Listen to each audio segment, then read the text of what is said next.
ویسر لی امری واحلل عقدۃ من لسانی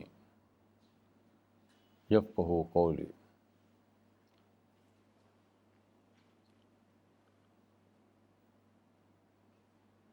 آج کا جو ٹاپک ہے وہ سیرت رسول پر ہے. آپ جانتے ہیں کہ یہ مہینہ ربیع الاول کا مہینہ ہے جو رسول اللہ کی پیدائش کا مہینہ تھا. پچھلے ہفتہ اتوار کو بھی سیرت پر بات ہوئی تھی کیونکہ وہ 17 ربیع الاول تھا. آج بھی انشاءاللہ سیرت پر بات ہوگی. آج ربیع الاول کی 24 تاریخ ہے.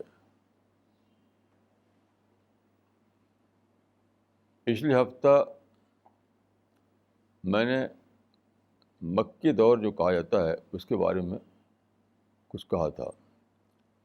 آج انشاءاللہ مدنی دور کے بارے میں کچھ باتیں کہنے کی کوشش کروں گا. دیکھیے، آپ رسول اللہ کی جو لائف ہے اس کو سیرت کہا جاتا ہے. لائف آف دا پرافٹ کو سیرت رسول کہا جاتا ہے. تو رسول اللہ کی جو سیرت ہے اس کو سبھی لوگ 2 پیریڈ میں بانٹتے ہیں، مکی پیریڈ اور مدنی پیریڈ. یہ ایک جنرل ٹرینڈ ہے کہ آپ کی لائف کی جو اسٹڈی کی جاتی ہے وہ ان 2 پیریڈ میں بانٹ کر کی جاتی ہے. مگر یہ جو ڈویژن ہے وہ ڈویژن اصل بات کو نہیں بتاتا.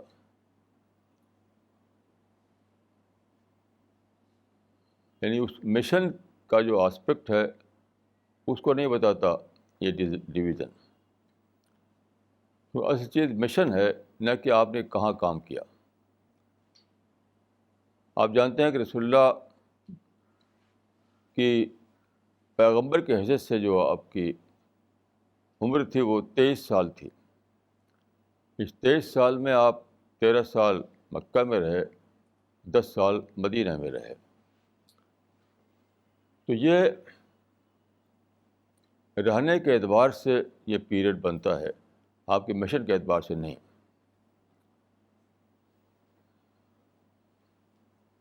تو میں یہ کہوں گا کہ this division is in term of place of work and not in term of nature of work. یعنی جو مکہ پیریڈ اور مدینہ پیریڈ بتایا جاتا ہے تو this division was in term of place of work and not in term of nature of work. تو میں نے جہاں تک سمجھا ہے، میں نے کافی پڑھا سیرت کو اور حدیث کو، تو میں کہہ سکتا ہوں کہ آپ کا جو مشن تھا وہ صرف ایک تھا، وہ ہے دعوت اللہ. چاہے مکہ میں ہو یا مدینہ میں ہو، ہر حال میں آپ کا مشن صرف دعوت ہوتا تھا. تو پلیس بدلا لیکن آپ کا مشن وہی کا وہی رہا. تو جو ہوا وہ یہ ہوا کہ آپ کی جو پلاننگ تھی، دعوت کی پلاننگ، جب آپ مکہ میں تھے تو وہاں کے حساب سے پلاننگ تھی آپ کی، مدینہ میں وہاں سے حساب سے پلاننگ ہوئی. تو آپ جانتے ہیں کہ سچویشن جو ہوتی ہے اس سے میتھڈ ڈٹرمن ہوتا ہے. آپ کی پلاننگ جو ہے اس میں ایک تو ہے آپ کی آئیڈیالوجی اور ایک ہوتا ہے وہ سچویشن جہاں آپ کو کام کرنا ہے. تو اس لیے میں یہ کہہ سکتا ہوں کہ آپ کا مشن جو ہے وہ دعوت اللہ تھا. یعنی شروع سے لے کر آخر تک صرف پلیس کے حساب سے یا سچویشن کے حساب سے آپ کا میتھڈ بدلتا رہا، مشن وہی کا وہی رہا۔ اب میں آپ کو کچھ ریفرنسز دیتا ہوں جس سے آپ کو اندازہ ہوگا کہ کس طرح سے کنٹینیوشن وہی تھا، یعنی دعوت ہی کنٹینیو رہی یہاں سے وہاں تک۔ اور کوئی چیز آپ کی زندگی میں اگر آپ دیکھتے ہیں تو وہ that was relative part of his mission and not real part of his mission. اب دیکھیے کہ رسول اللہ صلی اللہ علیہ وسلم کو جب 610 عیسوی میں پیغمبری ملی تو اسی وقت خدا نے پہلی دن آپ کو یہ بتایا کہ قم فانذر، یعنی جاؤ اور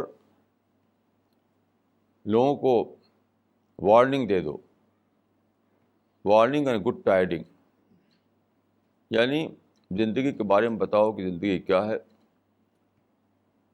زندگی ایک ٹیسٹ ہے، اس دنیا میں جو ہم ہیں تو ٹیسٹ کے لیے ہیں۔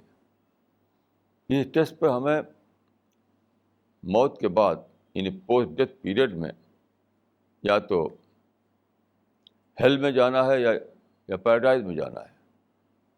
یہ ساری باتیں ہیں جس کو کہ میں کہتا ہوں کہ کریشن پلان آف گاڈ، اس سے لوگوں کو آگاہ کر دو، اس کو کہا جاتا ہے انذار و تبشیر۔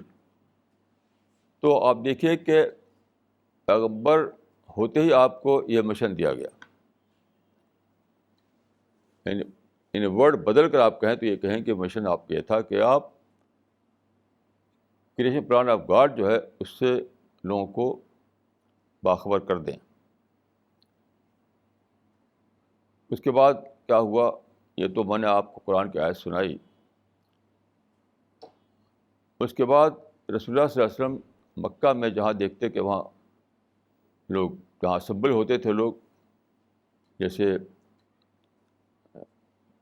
کعبہ کے پریمیسز میں، وہاں آپ جاتے تو آپ کہتے لوگوں سے قولوا ایھا الناس لا الہ الا اللہ تفلحوا، اے لوگو کہو کہ ایک اللہ کے سوا کوئی اللہ نہیں، ایک اللہ کے سوا کوئی معبود نہیں، تم کو فلاح ملے گی، تم کو سالویشن ملے گا، تم کو سکسیس ملے گی، بس۔ تو مکہ میں شروع میں چونکہ حالات بہت ہی سخت تھے تو آپ نے یعنی کھل کر اعلان نہیں کیا تھا، بہت ہی خاموشی سے کام کیا تھا 3 سال تک تقریباً۔ اس کے بعد حالات کچھ بدلے، خاص طور پر جب حضرت عمر اسلام میں آ گئے تو حالات کافی بدلے، تو آپ نے کھل کر کے اعلان کرنا شروع کیا۔ تو پہلے دن بھی دعوت تھی، آخر بھی دعوت رہی۔ اس کے بعد جو ہجرت آتی ہے، ہجرت کس لیے تھی؟ جب آپ نے دیکھا کہ مکہ میں حالات دن بدن سخت ہوتے جا رہے ہیں، یہاں تک کہ وہ دارالندوہ جو ان کا آج کل کے حساب سے کہا جائے کہ ان کی پارلیمنٹ تھی، ٹرائبل پارلیمنٹ، اس میں انہوں نے یہ ڈیسیژن لیا کہ محمد کو مار ڈالو۔ تو حالات جب اس حد کو پہنچ گئے تب آپ نے یہ فیصلہ کیا کہ آپ مکہ چھوڑ کر مدینہ چلے جائیں، جو مکہ سے تقریباً 300 میل دور تھا۔ یہ فیصلہ کس لیے کیا تھا؟ یہ مائیگریشن فدسے کا مائیگریشن نہیں تھا، مائیگریشن فدسے کا دعویٰ تھا، یعنی کام کے پلیس کو بدلنا۔ جو دعوتی کام آپ مکہ میں کر رہے تھے وہی کام اب آپ کو مدینے میں کرنا تھا۔ تو دیکھیے جب آپ کو یہ اندازہ ہو گیا کہ اب مجھے مکہ میں کام کرنے کی اپرچونیٹی جو ہے نہیں رہے گی، تو آپ نے کیا کیا؟ سب سے پہلے اپنے 2 ساتھیوں کو مدینہ بھیج دیا۔ وہاں جو جا کر کے کیا کرتے تھے، وہ قرآن کو پڑھ پڑھ کر سناتے تھے جتنا قرآن اترا تھا اس وقت. اسی لیے ان کو مقری کہا جاتا تھا. مقری معنی ہوتے ہیں ریڈر، یعنی سنا کر دعوت دینے والا، قرآن کی آیتوں کو سنا کر دعوت دینے والا. تو وہ دونوں بھی جو مدینہ گئے تھے وہ دعوت ہی کے لیے گئے تھے، مقری تھے اور کچھ نہیں. تو جب وہاں سے رپورٹ ملی کہ مدینہ میں جو سچویشن ہے، جو حالات ہیں وہاں کے، وہ مکہ سے بیٹر ہے، وہاں ٹالرنس ہے، وہاں لوگ ایگریسو نہیں ہیں جیسے کہ مکہ والے ایگریسو ہیں، تو آپ نے خود بھی فیصلہ کیا کہ میں اب چلا جاؤں مکہ چھوڑ کر مدینہ. جب آپ مدینہ پہنچتے ہیں تو آپ نے کیا کیا؟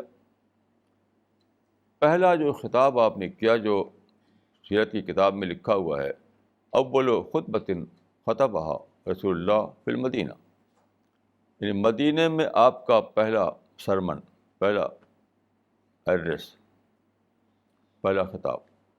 اس میں آپ نے کیا کہا تھا؟ اس میں بھی یہ کہا تھا اتقوا النار ولو بشق تمرہ، اے لوگو اپنے آپ کو ہیل سے بچاؤ، اپنے آپ کو آگ سے بچاؤ، چاہے کھجور کے ایک ٹکڑے کے ذریعے کیوں نہ ہو. یعنی مطلب یہ ہے کہ یہ جو زندگی تمہاری ہے، یہ مت سمجھو کہ بس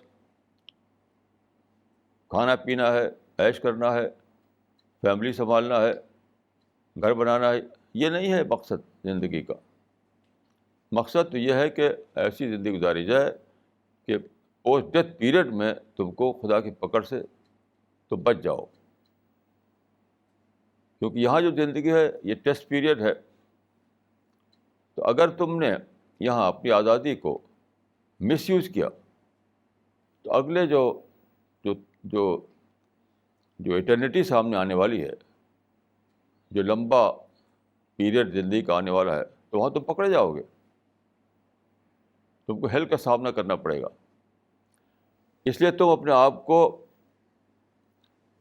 خدا کے اس پلان کو سمجھ کر کے زندگی گزارنا چاہیے، تاکہ تمہیں خدا کا ریوارڈ ملے، نہ کہ خدا کی پکڑ. یہ تھا اتقوا النار ولو بشق تمرہ. اس طرح آپ وہاں بھی وہی کرتے رہے جو آپ مکہ میں کر رہے تھے. یعنی گویا کہ مدینہ پیریڈ دراصل مکہ پیریڈ ہی کا ایکسٹینشن ہے، اسی کا ایکسٹینڈیڈ فارم ہے. ایسا نہیں کوئی نیا زمانہ آ گیا.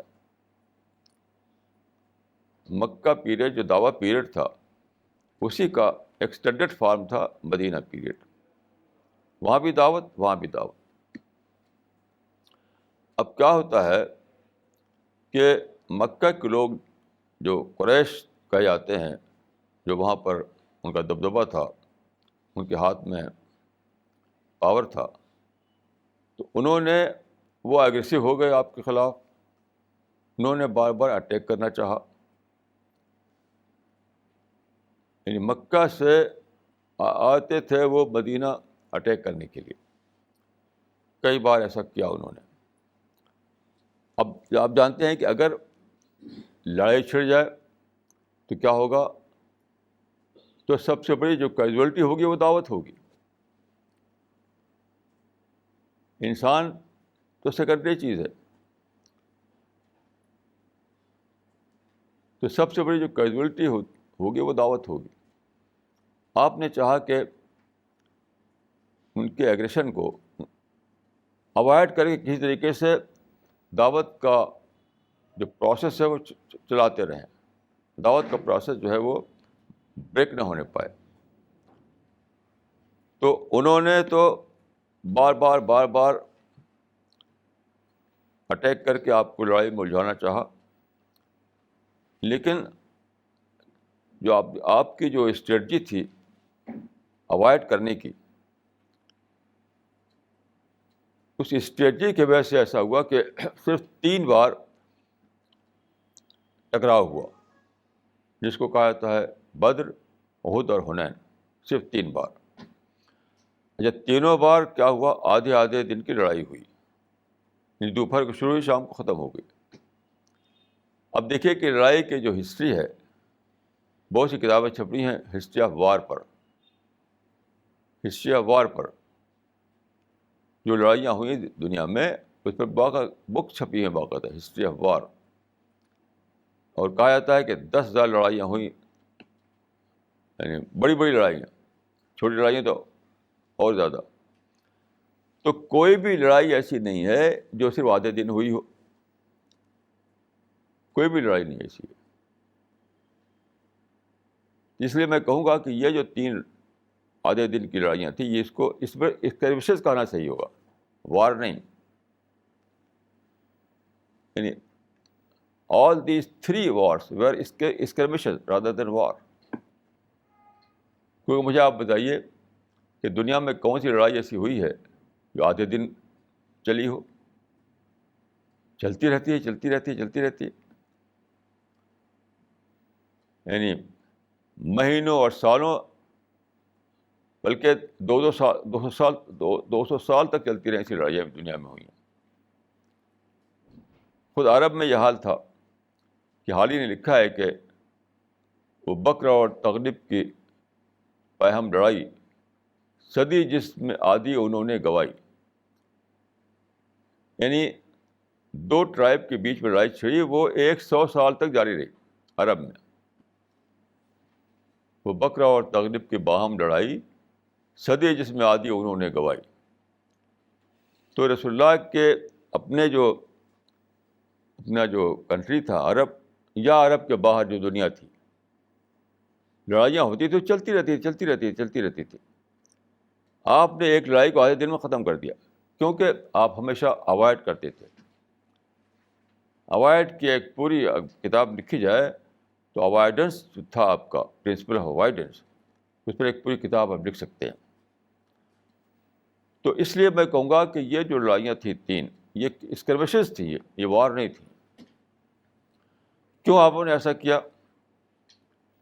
صرف اس لیے کیا کہ دعوت کا کام رک جاتا اگر آپ لڑائی میں الجھ جاتے تو. Where there is war, there is no دعوت. تو آپ نے بار بار یک طرفہ یونیلیٹرل سیکریفائس کر کے، یونیلیٹرل ایڈجسٹمنٹ کر کے اوائڈ کیا وار کو، تاکہ دعوت کا ماحول باقی رہے، دعوت کا پروسیس جو ہے یعنی چلتا رہے. پھر آپ دیکھیے آپ نے کیا کیا، ایک بہت ہی گہری اسٹریٹجی آپ نے استعمال فرمائی کہ قریش کا ایگریشن جو تھا وہ ختم نہیں ہو رہا تھا، تو آپ نے نیگوسیشن کرنا شروع کیا ان سے. نیگوسیشن کس بات پر؟ ٹریٹری پر نہیں. آج کل تو لڑائیاں ٹریٹری پہ کی آتی ہیں، یہ کنٹری ہمارا، یہ ٹریٹری ہماری. رسول اللہ نے ٹریٹری پر کوئی نہ وار کی، نہ کوئی نیگوسیشن کیا لوگوں سے، کچھ بھی نہیں. آپ کی پوری اسٹریٹجی میں ٹریٹری کا سوال کہیں نہیں آتا. کس پر تھا؟ لڑائی کو روکو، اگریشن کو روکو، اس پر تھا، اور پیس لاؤ. بہت امپورٹنٹ بات ہے سمجھنا کہ رسول اللہ صلی اللہ علیہ وسلم نے کبھی بھی اپنے نیگوسیشن میں یا اپنی لڑائی میں یا اپنی اسٹریٹجی میں ٹریٹری کو کوئی امپورٹنس نہیں دیا. اس کا نام، کوئی ریفرنس نہیں آپ پائیں گے آپ ٹریٹری کا. جیسے مثال کے طور پہ یہ کہ مکہ ہمارا وطن تھا، تم نے ہم کو نکالا وہاں سے، تو ہمیں مکہ واپس کرو. ایسی کوئی بات کبھی آپ نے فرمائی نہیں. کبھی ایک بھی آپ کو ریفرنس نہیں مل سکتا کہ آپ نے یہ کہا ہو کہ مدینہ میں ہم ڈائسپورا کے طور پر ہیں، مکہ ہمارا ہوم لینڈ ہے، ہم واپس کرو اس کو. یہ رسول اللہ صلی اللہ علیہ وسلم کا ٹارگٹ نہیں ہوتا تھا. تو آپ نے جو نیگوسیشن چلایا حدیبیہ کے مقام پر، جو تقریباً 2 ہفتے چلا یا 2 ہفتے سے زیادہ، تو اس میں آپ نے صرف ایک ہی چیز چاہی تھی کہ ہمارے اور تمہارے بیچ میں نو وار پیکٹ ہو جائے، بس، اور کچھ نہیں، نو وار پیکٹ. تو وہ لوگ جو کہ یعنی وہ لوگ تو بہت ہی ایموشنل تھے، ان کو دبدبا تھا وہاں پر، تو انہوں نے اپنی کنڈیشنز پیش کی، اپنی کنڈیشنز. آپ نے ان کی ساری کنڈیشنز کو یونیلیٹرلی مان لیا، صرف اس لیے کہ نو وار پیکٹ ہو جائے. رسول اللہ اور قریش کے درمیان نو وار پیکٹ کا سائن ہو جائے اس پر، اس کے لیے آپ نے ان کی ساری کنڈیشنز کو، ان کی ساری شرطوں کو یک طرفہ طور پر، یونیلیٹرل طور پر مان لیا، یہاں تک کہ نو وار پیکٹ ہو گیا. کیوں کیا آپ نے ایسا؟ تو قرآن میں بتایا گیا ہے کہ انا فتحنا لک فتحا مبینا. جیسے ہی یہ نو وار پیکٹ ہوا رسول اللہ اور قریش کے بیچ میں، یہ آیت اتری، انا فتحنا لک فتحا مبینا، ہم نے تم کو کھلی فتح دے دی. وی گیو یو اوپن وکٹری. اب دیکھیں کہ یہ وکٹری کیا تھی. اس پیکٹ میں نہ تو کوئی ٹریٹی ملی تھی آپ کو، نہ اور کوئی پولیٹیکل جیت ہوئی تھی. بس اس پیکٹ میں یہ نہیں تھا کہ مکہ جو ہم نے چھوڑ دیا ہے، وہاں کے سارے گھر جو ہے ہماری پراپرٹی ہے، وہ سب واپس دینی پڑے گی تم کو. ایسا کچھ بھی نہیں تھا اس میں. تو جیت کس بات کی؟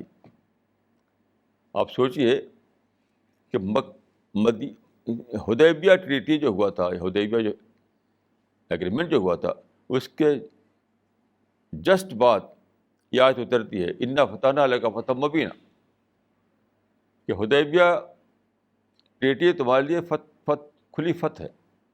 تو فتح کس بات کی تھی؟ آپ غور کیجیے کس بات کی تھی؟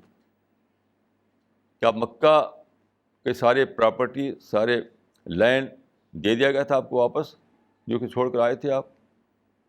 نہیں، یہ تھا فتح باب دعوت، یعنی دعوت کے دروازے کھل جانا. اس کا مطلب now all the doors of دعوت open. فتح مبین جو اس آیت میں ہے، اس کے معنی کیا ہے؟ After this agreement now all the doors of دعوت is open. What a good news. اللہ تعالیٰ کے نزدیک یہ گڈ نیوز تھی کہ ٹریٹری مل جائے انہیں. اللہ تعالیٰ کے نزدیک اہم بات یہ تھی کہ دعوت کے جو اپرچونیٹیز ہیں وہ کھل جائیں. یہ کتنی بڑی بات ہے، کتنی بڑی وزڈم اس کے اندر ہے. جب تک آپ اس کے بیک گراؤنڈ کو نہ دیکھیں آپ اس کی امپورٹنس نہیں سمجھیں گے. کیونکہ جس وقت یہ ہوا تھا حدیبیہ ایگریمنٹ، اس وقت کیا پوزیشن تھی؟ رسول اللہ کو اور آپ کے اصحاب کو جو مکہ میں پیدا ہوئے، مکہ میں پراپرٹی تھی ان کی، مکہ میں ان کے گھر تھے، وہ سب چھوڑ کے چلے آ گئے تھے مدینہ. اس وقت ہوتا ہے یہ ایگریمنٹ، اور اس میں کچھ بھی ریفرنس نہیں اس بات کا ہے کہ مکہ کے پراپرٹی تمہاری، مکہ کے گھر تمہارے، مکہ کے لینڈ جو تم نے چھوڑی وہ سب تمہاری، کچھ بھی اس کا نہیں. پھر بھی فتح کیسی؟ پھر بھی فتح مبین کیسے؟ یہ وہ ہے ان term of the opportunities of دعویٰ، کہ اس ایگریمنٹ نے دعوت کی ساری اپرچونیٹیز کھول دی. خوب دعوت کام کرو، کیونکہ لڑائی اب نہیں ہوگی. جب لڑائی نہیں ہے تو دعوت کا کام کی ساری اپرچونیٹیز کھل گئی تمہارے لیے. یہ بہت ہی امپورٹنٹ بات ہے جس کو ہمیں بہت زیادہ سمجھنا چاہیے کہ سب کچھ کھو کر کے بھی اگر ہم دعویٰ اپرچونیٹیز کو پا لیں تو خدا کے نزدیک فتح مبین ہے. کیسی اہم بات ہے یہ، جو جو قرآن میں مجید میں اس سورہ میں بتائی گئی ہے. اس کو سورہ فتح کہا جاتا ہے، سورہ الفتح، چیپٹر فتح.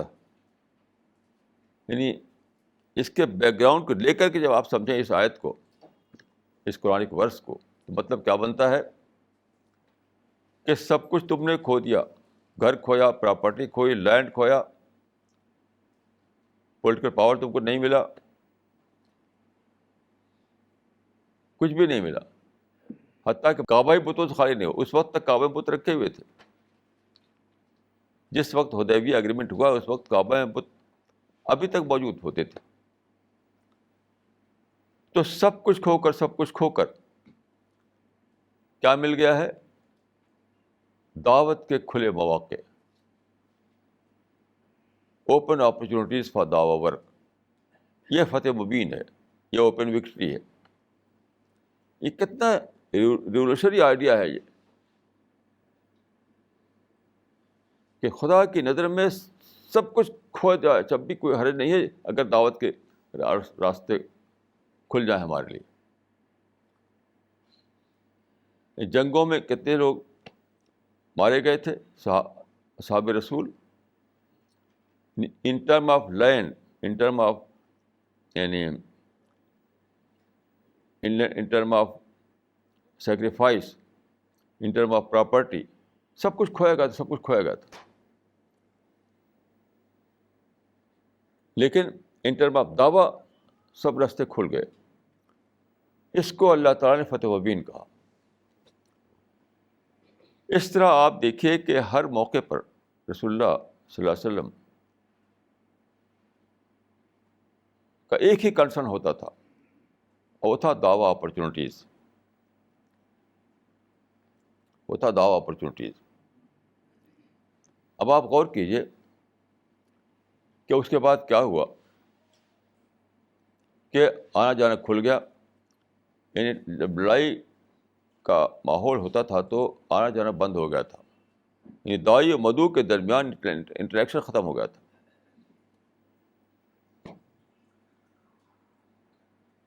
تب بھی اس وقت بھی جب کہ انہوں نے جنگیں چھیڑ رکھی تھیں، تب بھی آپ ہر موقع پر لوگوں کو یاد دلاتے رہتے تھے کہ جنگ اصل نہیں ہے، اصل تو دعوت ہے. مثال کے طور پر دیکھیے، ایک بار ایک جنگی حالات میں جب کہ رسول اللہ کو کچھ لوگوں کو بھیجنا پڑا یعنی ڈیفینسو وار کے لیے، تو اس میں ایک تھے حضرت علی جو سردار بنائے گئے تھے. ایک ٹروپ تھا اس کے. تو رسول اللہ نے جب بھیجا حضرت علی کی سرداری میں اس دستے کو، تو آپ نے حضرت علی سے کیا فرمایا؟ وہ سمجھنے کی بات ہے. آپ نے صرف ایک نصیحت کی، وہ یہ ہے کہ تم جاؤ، ہم کو مجبور کیا گیا ہے کہ ہم ڈیفینسو وار لڑیں، تو تم جاؤ، انڈر کمپلشن تمہیں جانا ہے. لیکن یاد رکھو، ایک انسان کو اگر تمہارے ذریعے سے ہدایت مل جائے تو سارے دنیا سے بہتر ہے. اس میں تھا لفظ کہ مما طلعت علیہ الشمس، یعنی وہ ساری دنیا جس پر سورج چمکتا ہے اس سے بہتر ہے. خیر لک مما طلعت علیہ الشمس. ایک انسان کو تمہارے ذریعے سے ہدایت مل جائے، سچائی مل جائے، وہ جہنم کے راستے کو چھوڑ کر جنت کے راستے پا جائے، اس کو اللہ تعالیٰ کی معرفت ہو جائے، تو ایسا ایک انسان تمہارے لیے اس سے بہتر ہے کہ تم کو ساری دنیا مل جاتی.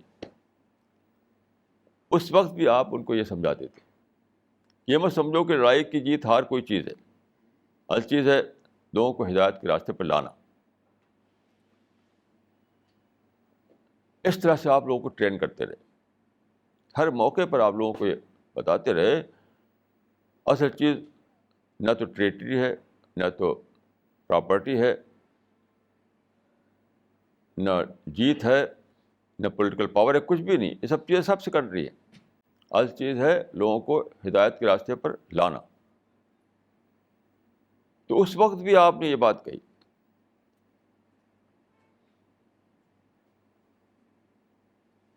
ایک اورینٹلسٹ نے ایک بڑی انوکھی بات نکالی اپنے مائنڈ سے کہ جب ایک لڑائی جو تھی، جو بدر کی لڑائی کہی جاتی ہے، جو آدھے دن ہوئی تھی وہ بھی، تو رسول اللہ بیٹل فیلڈ کے کنارے تھے. ایک عریش کہا جاتا ہے، عریش مانے ایک چھپر جیسا ایک بنا دیا گیا تھا آپ کے لیے. تو وہاں سینڈ ہوا کرتی تھی، سینڈ پر آپ کچھ ایسے ہی لائن کھینچ رہے تھے. اس کو پڑھا انہوں نے، بس ان کے دماغ نے کیا اس پہ جوڑا. انہوں نے کہا کہ دا لیڈر آف اسلام آباد پڑھی واز اے فیچر بار. اس نے یہ نہیں سوچا کہ اس کے بعد کیا ہوا. اس کے بعد صلح حدیبیہ کر ڈالی آپ نے. اس کو مانے کہ لیڈر آف اسلام جو تھے اس وقت وہ کیسے پیس لائی جائے یہ سوچ رہے تھے. آدمی سوچتا ہے تو کچھ اپنا ایسے کرنے لگتا ہے. آپ جانتے ہیں آدمی کا مزاج ہے کہ سوچتا ہے تو کچھ ایسی ہاتھ چلاتا ہے، قلم چلاتا ہے ایسے ہی. تو رسول اللہ صلی اللہ علیہ وسلم یہ سوچ رہے تھے کہ کیسے کیا کیا جائے کہ جنگ بند ہو، دعوت کا راستہ کھل جائے. تو وہی آپ نے کیا حدیبیہ کے موقع پر. تو میں یہ کہہ رہا ہوں کہ مکی دور اور مدنی دور کے بارے میں یہ نہ سمجھیے کہ یہ کوئی دعوت کا دور ہے، وہ جنگ کا دور ہے، وہ دعوت کا دور ہے یا حکومت کا دور ہے. بالکل ایسا نہیں ہے. وہ بھی دعوت کا دور، وہ بھی دعوت کا دور. پیغمبر کی زندگی اے سے زیڈ تک دعوت تھی، دعوت تھی، دعوت تھی. اس طرح آپ نے یہ نمونہ دیا کہ تم کو یہی اس طرح جینا ہے، اس طرح مرنا ہے. یعنی امت کو اسی طرح جینا ہے، اسی طرح مرنا ہے. ایسا نہیں کہ وہ دعوت کا دور تھا اور حکومت کا دور آ گیا، اب جنگ کا دور آ گیا، اب جہاد کا دور آ گیا. کچھ بھی نہیں. شروع سے آخر تک آپ کی زندگی دعوت تھی، دعوت تھی، دعوت تھی. اب دیکھیے حدیبیہ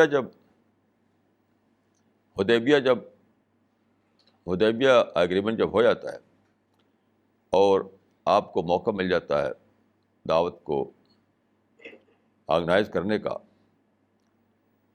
تو بہت تیز سے اسلام پھیلتا ہے. ایکسپریشن آف اسلام بہت بہت ہوتا ہے. یہاں تک کہ جب حدیبیہ ایگریمنٹ ہوا تھا تو اس وقت آپ پاس کل ملا کر کے 1400 آدمی تھے، بس 1400. اور اس کے بعد 2 سال کے اندر ایسا ہوا کہ آپ کے ساتھیوں کی تعداد، آپ کے ساتھیوں کی گنتی 10,000 ہو گئی. 10,000.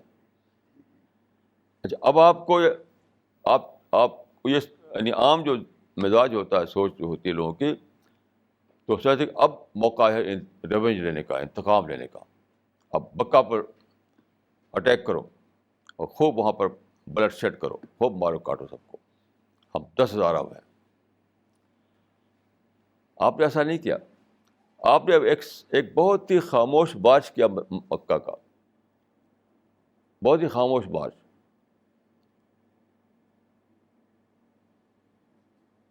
اتنا زبردست آپ نے سیکریسی برتی جب آپ مکہ کے مارچ کا ارادہ کر رہے تھے کہ آپ نے کسی کو بتایا نہیں کہ تیاری کس لیے کر رہی ہے. اس زمانے میں تیاری کی جاتی تھی تو آپ نے لوگوں سے یہ تو کہا تیاری کرو سفر کی، بس یہ تو کہہ دیا. تو حضرت ابوبکر جو آپ کی اہلیہ کے باپ تھے، یعنی عائشہ کے باپ تھے، وہ عائشہ کے پاس آئے اور پوچھا کہ یہ تیاری کس لیے ہو رہی ہے.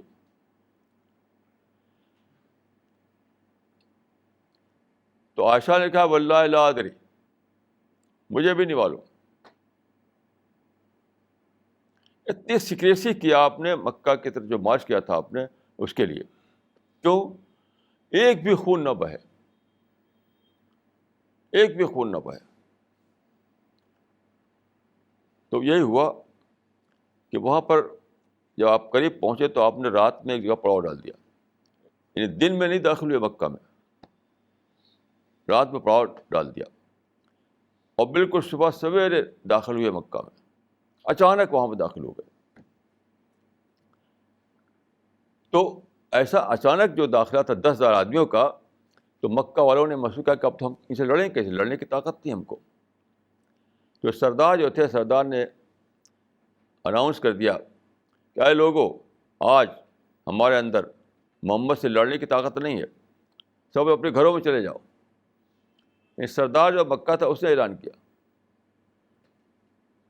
تو بنا لڑے بھڑے آپ کا مکہ میں داخلہ ہو گیا. اس وقت مکہ کے لوگ مشرک تھے، تو آپ کو انہیں ہدایت پر لانا تھا. اگر لڑائی ہوتی اور وہاں پر مارے جاتے، ہزاروں لوگ مارے جاتے، تو کیا ہوتا؟ یہ آپ کا مشن نہیں تھا، آپ کا مشن نہیں تھا یہ. چنانچہ جب وہاں پر آپ نے چند دن قیام کیا مکہ میں، اور کعبہ میں تھے آپ، لوگ آتے تھے وہاں پر، سب لوگ اکٹھا ہوئے، سارے سردار اکٹھا ہوئے، تو سب گردن جھکائے ہوئے تھے کہ جن کو ہم نکالا تھا مکہ سے، آج وہ مکہ میں چھا گئے آ کر کے، انہیں کا غلبہ قائم ہو گیا یہاں پر. تو وہ لوگ آئے اور یہ سمجھتے تھے کہ اب تو ہمیں، یعنی ہمارے لیے حکم یہ ہوگا کہ نہیں، مار ڈالو، ان کو قتل کرو، یہ لوگ کرپٹل ہیں سب کے سب، ہمیں نکالا تھا مکہ سے، ہمیں عمرہ نہیں کرنے دیا تھا، ہماری پراپرٹی چھینی تھی وغیرہ. لیکن ہوا کیا؟ آپ نے سب کے لیے اعلان کر دیا کہ سب آزاد ہیں، کسی پر کوئی لا تثریب علیکم اليوم، کوئی کسی کی نہ پکڑ ہے نہ دھکڑ ہے، نہ کوئی کسی پر پوچھ گچھ ہے، کچھ بھی نہیں. تو کتاب میں آتا ہے کہ وہ جب وہاں سے نکلے تو سب کے سب اسلام میں داخل ہو گئے. وہ سب لوگ جن کو آپ نے چھوڑ دیا تھا، انتقام نہیں لیا تھا، آپ نے اعلان کر دیا کہ تم کو آزادی ہے، تمہارے پر کوئی پکڑ نہیں ہے، تم سے کوئی ریونیو نہیں لیا جائے گا.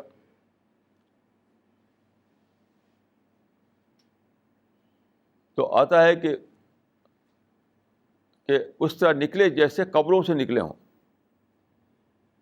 وہ نکلے وہاں حرم سے اس طرح سے قبروں سے نکلے ہوں، اور وہ اسلام میں داخل ہو گئے.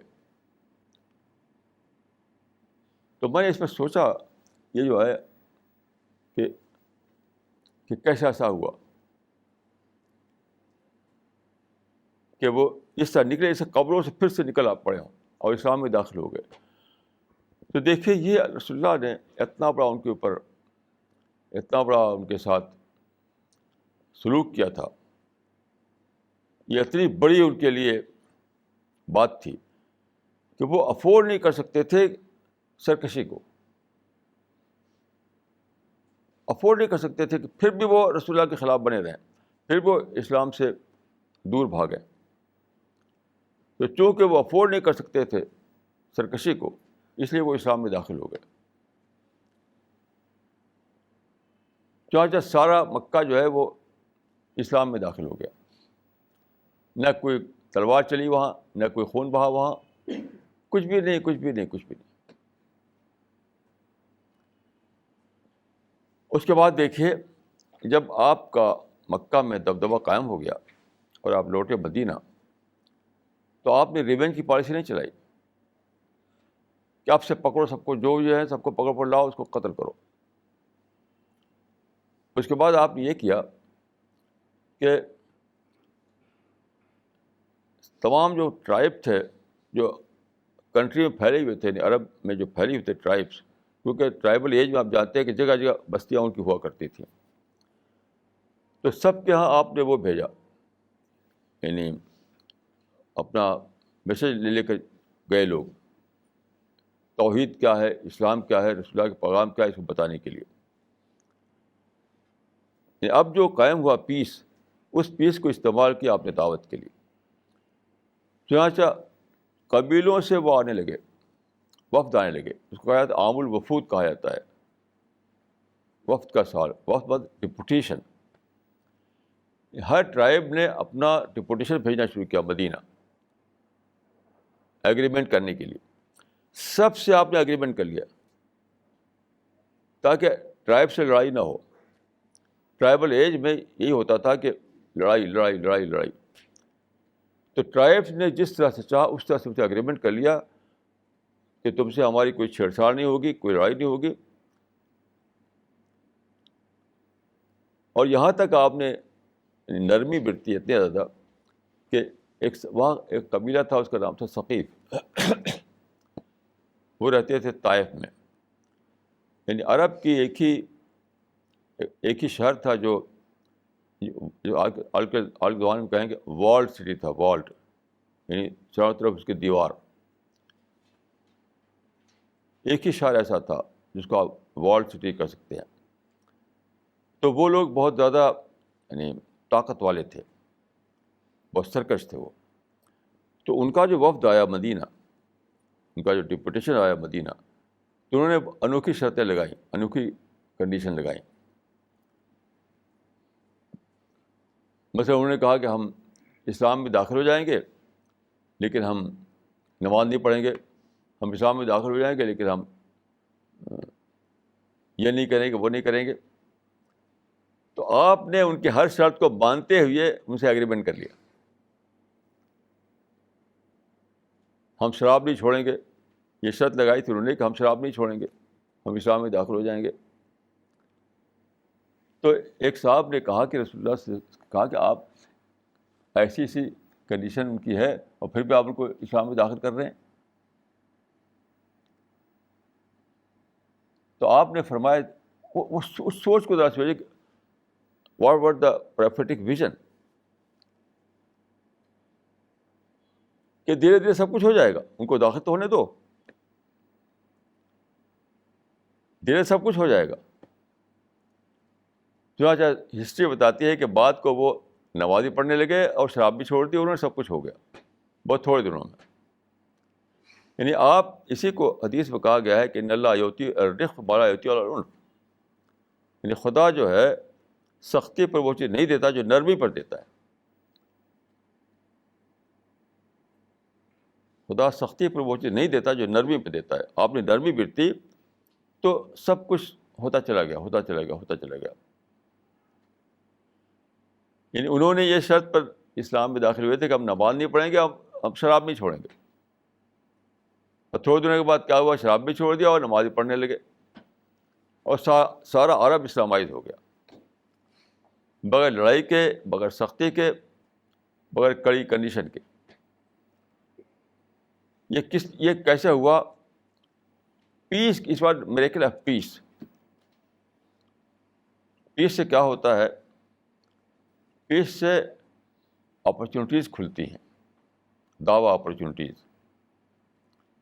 اسلام کا اصل کنسرن جو سپریم کنسرن جو دعویٰ ورک ہے.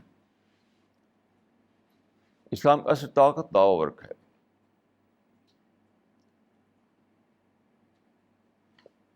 اسلام کا جو مزاج ہے, رسول اللہ صلی اللہ علیہ وسلم کا جو نمونہ ہے, اس میں ہر دوسری چیز کو سیکنڈری بنانا, ہر دوسری چیز کو سیکنڈری بنانا اور دعوت کی اپرچونیٹی کو کھولنا. دعوت کی اپرچونیٹیز کو کھولنے کے لیے ہر دوسری چیز کو سیکنڈری بنا دینا. یعنی حدیبیہ ایگریمنٹ کو لوگ کہتے تھے کہ یہ تو بے عزتی کا ہے ایگریمنٹ, کیونکہ وہ یونیلیٹرل کنڈیشن پر کیا گیا تھا. کب بے عزتی کو بھی قبول کر لیا آپ نے, کیسی انوکھی بات ہے. اس ایگریمنٹ کو جس میں کہ سارا کنڈیشن ان کی تھی, ایک بہت ہی انوکھی بات اس میں ہوئی تھی کہ جب ایگریمنٹ لکھا جا رہا تھا تو لکھا گیا کہ یہ محمد رسول اللہ کی طرف سے ہے. تو ان کی طرف سے جو نمائندہ تھے جو ان کو ریپرزینٹ کر رہے تھے قریش کو, ان کا کہ ہم آپ کے رسول کب مانتے ہیں, یہ لکھ کاٹیے اس کو. تو پیپر پر لکھا جا چکا تھا رسول اللہ, آپ کا کاٹو اس کو, لکھ دو محمد بن عبداللہ. تو کوئی صحابی تیار نہیں تھا کاٹنے کے لیے, مٹانے کے لیے. تو آپ نے خود اپنے ہاتھ سے اس کو مٹایا, رسول اللہ کے لفظ مٹا دیا. آپ غور کیجیے کہ آپ کی یہی تو اصل حیثیت تھی کہ آپ رسول اللہ تھے, تو اس کو بھی آپ نے پیپر پہ مٹا دیا. آپ جانتے تھے کہ پیپر پہ مٹانے سے کیا ہوتا ہے, ہسٹری میں لکھا جائے گا. وہ پیپر پہ مٹانے سے کیا ہوتا ہے.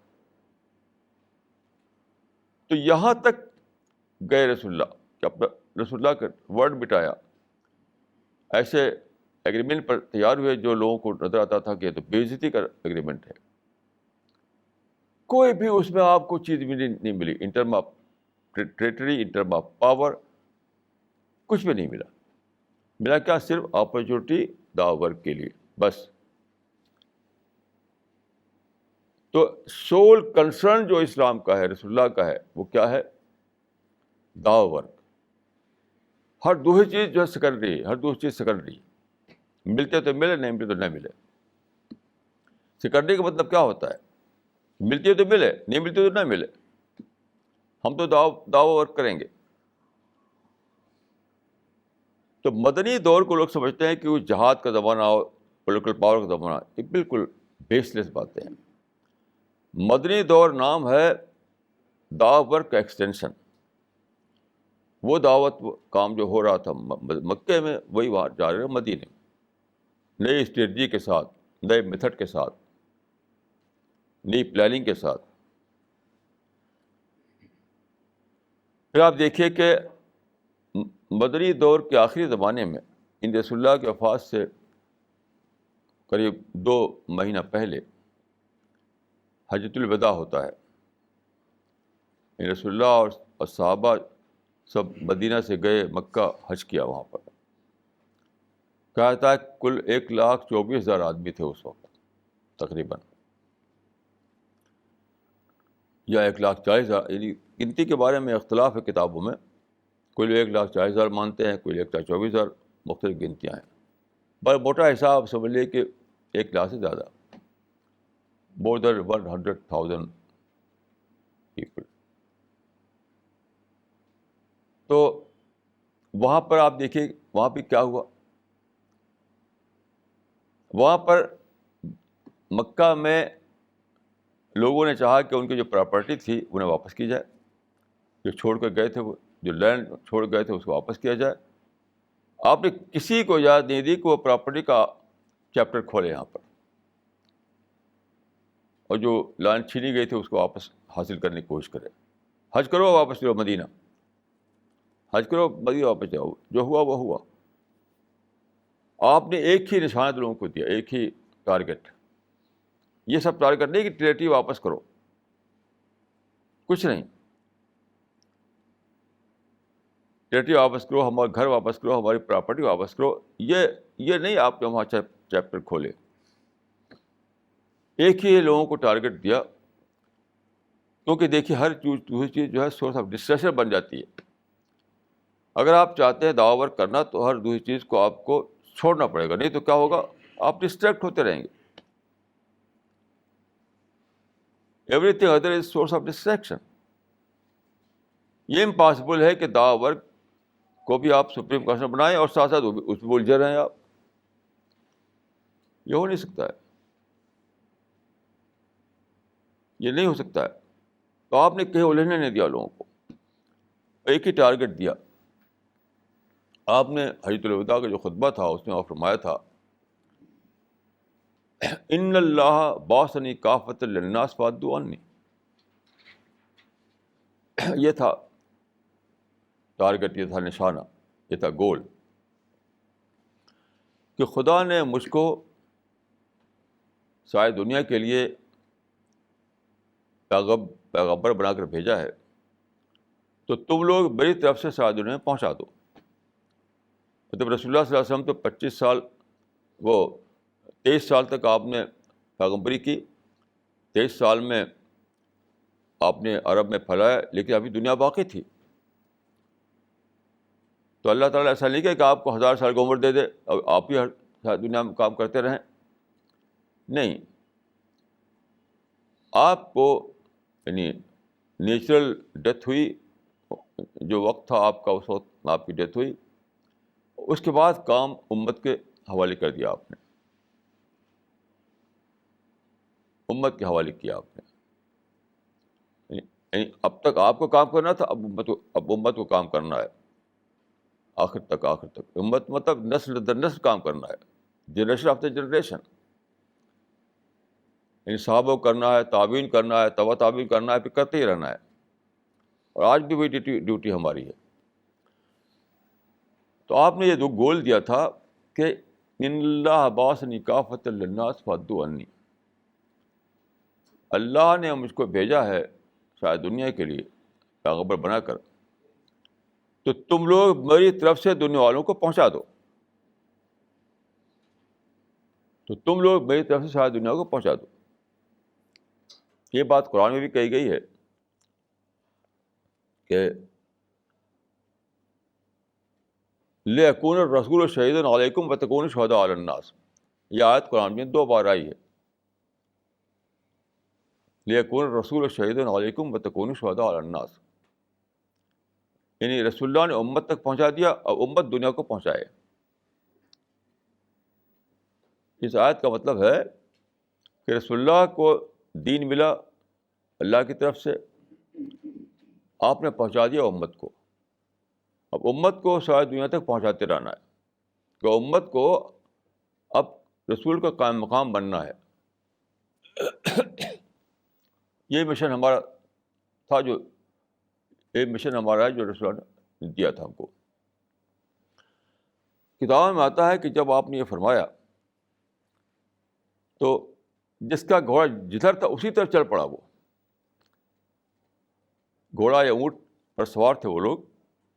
تو صحابہ جو تھے ان کے بارے میں آتا ہے کہ جس کی سواری جدھر کھڑی تھی ادھر ہی چل پڑا. وہ مطلب یہ بتانے کے لیے ایسا نہیں کہ انہوں نے دوڑا دیا جنگلوں میں صحراؤں میں گھوڑے. وہ تو ایک شعر ہے، جو ایک شعر کسی کا ہے، ہمیں دوڑا دیے گھوڑے ہم نے، وہ تو شاعری ہے. اس کا مطلب یہ کہ اس کے بعد انہوں نے ایک نئی پلاننگ کی اپنی زندگی کی. اب انہیں نہ مکہ سے مطلب تھا نہ مدینہ سے مطلب تھا. یہ یعنی اس رسول اللہ کے اس سرمن کے بعد، اس ایڈریس کے بعد ان کو معلوم ہوگا کہ اب ہمارا مشن کیا ہے. اب ہمیں نہ تو مکہ کے پراپرٹی کو قبضہ کرنا ہے، نہ مدینہ جا کر کے اپنا گھر بنانا ہے. اب دنیا میں نکل جانا ہے. یہ مطلب ہے اس کا. تو صحابہ کی میجارٹی جو ہے بکھر گئی ایڈجسٹنٹ کنٹریز میں، اطراف کے ملکوں میں. آپ جانتے ہیں کہ ان کی زبان عربی تھی، صحابہ کی زبان عربی تھی، ان لوگوں کی زبان دوسری تھی. مثلا سیریا کی زبان سیرین تھی، ایجپٹ کی زبان وہ تھی کاپٹک تھی، لیبیا کی زبان بربری تھی، اور فلسطین کی زبان ہبرو تھی. جہاں جہاں وہ گئے ان کی زبانیں الگ الگ تھی. پھر بھی وہ گھس گئے ان میں جا کر کے. کیسے سیکھا ہوگا انہوں نے، وہ آپ سوچ سکتے ہیں. آج کل آپ جانتے ہیں کہ آج کل طلبہ جو ہے، میں سنتا آتا ہوں واقعات کہ اپنے جاب کے لیے، اپنے ایگزام کے لیے، ایک نیا کورس کرنے کے لیے رات دن محنت کر کے نئی زبانیں سیکھتے ہیں. کوئی فرینچ سیکھ رہا ہے، کوئی جرمن سیکھ رہا ہے، کوئی رشین سیکھ رہا ہے، زیادہ سیکھ ڈالتے ہیں.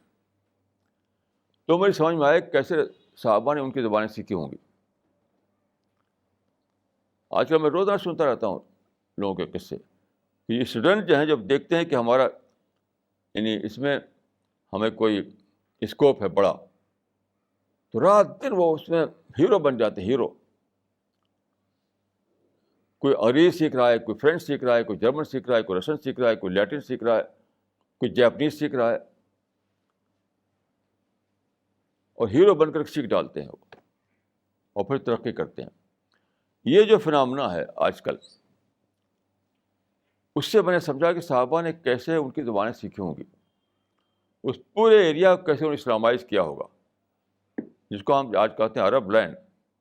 اس ایریا کو کس نے اسلامائز کیا؟ ان لوگوں نے جو عربی زبان جانتے تھے، کوئی اور زبان نہیں جانتے تھے. ایسا انہوں نے اسلامائز کیا کہ ان کی لینگویج بدل گئی، ان کا کلچر بدل گیا، ان کا ریلیجن بدل گیا، ان کا ایٹیٹیوڈ بدل گیا، سب کچھ بدل گیا. یہ تھا میریکل ان لوگوں کا، جس کو ہم کہتے ہیں اصحاب رسول. حجۃ الوداع کے بعد جو داخل ہوئے ان ملکوں میں، انہوں نے اس طرح سے کر ڈالا. تو خلاصہ یہ ہے کہ یہ جو ہم نے بانٹ رکھا ہے مکی پیریڈ مدنی پیریڈ، یہ بانٹ جو ہے وہ صرف ایک جغرافیکل بانٹ ہے، جغرافیکل، یہ جغرافیکل ڈویژن ہے، یہ وہ مشن کے اعتبار سے نہیں ہے. وہ مشن تو ایک ہی ہے، آپ چاہے مکہ میں ہو، مدینے میں ہو، انڈیا میں ہو، یورپ میں ہو، ایسٹ میں ہو یا ویسٹ میں ہو، ایک ہی آپ کا مشن ہے، وہ ہے دعوت. یہ رسول اللہ صلی اللہ علیہ وسلم سے ہمیں سبق ملا ہے.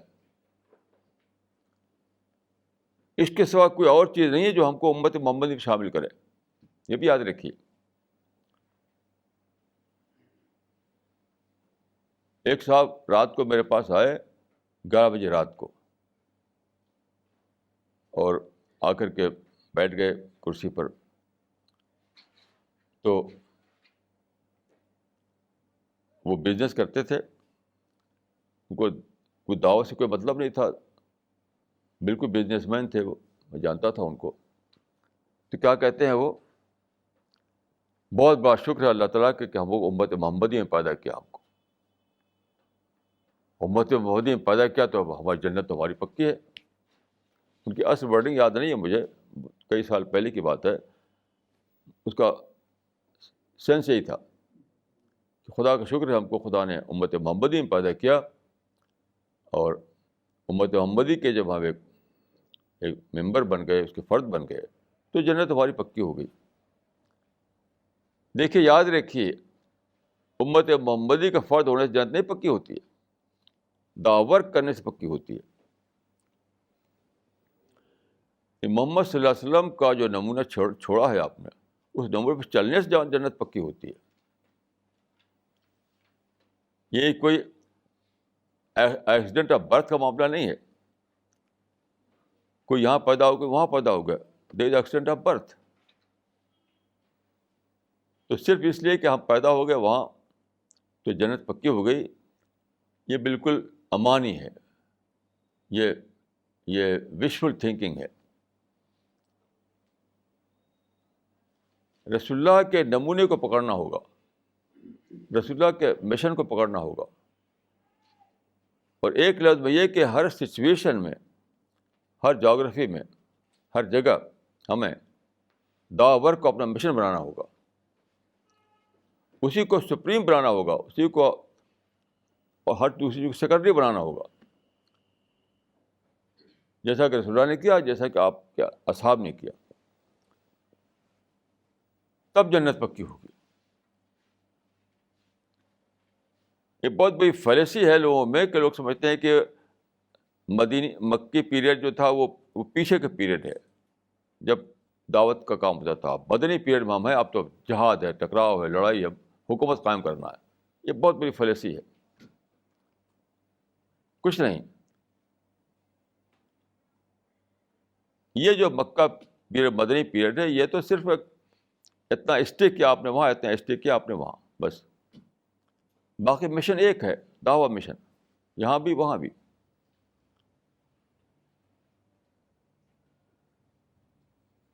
اس بات کو سمجھنا بہت زیادہ ضروری ہے، کیونکہ اس سے بہت بڑی فیلیسی پیدا ہوئی ہے. اور لوگ سمجھتے ہیں کہ مکی دور تو پیچھے چھوٹ گیا، اب تو مدنی دور ہے، یعنی جہاد ہے، قتال ہے، حکومت ہے، اقتدار ہے، پاور ہے. یہ سب کچھ نہیں. اسلام میں دعوت ہی سپریم چیز ہے، اسی کو ہمیں لینا ہے، اسی پہ جینا ہے، اسی پہ مرنا ہے. تبھی ہمارے لیے اللہ تعالیٰ کے ہاں اس کی رحمتیں ملیں گی اور جنت ملے گی انشاءاللہ. اقول قولی ھذا واستغفر اللہ لی ولکم اجمعین.